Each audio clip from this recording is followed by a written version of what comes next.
മന്ത്രി P A Muhammad Riyas പറഞ്ഞത്.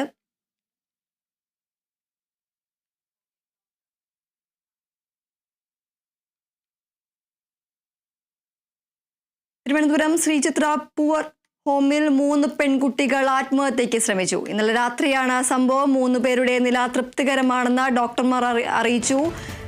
തിരുവനന്തപുരം സ്വദേശികളായ പെൺകുട്ടികൾ 2 ആഴ്ച മുമ്പാണ് പൂവർ ഹോമിലെത്തിയത്. തിരുവനന്തപുരം ശ്രീചിത്ര പൂവർ ഹോമിൽ 3 പെൺകുട്ടികൾ ആത്മഹത്യയ്ക്ക് ശ്രമിച്ചു.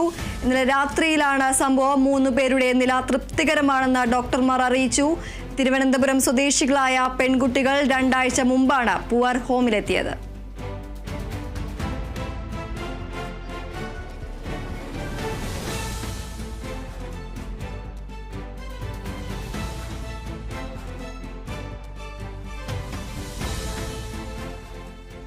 ഇപ്പോൾ ഉന്നത വിദ്യാഭ്യാസ മന്ത്രി ആർ ബിന്ദുവിന്റെ വസതിയിലേക്ക് KSU പ്രതിഷേധം സംഘടിപ്പിക്കുകയായിരുന്നു.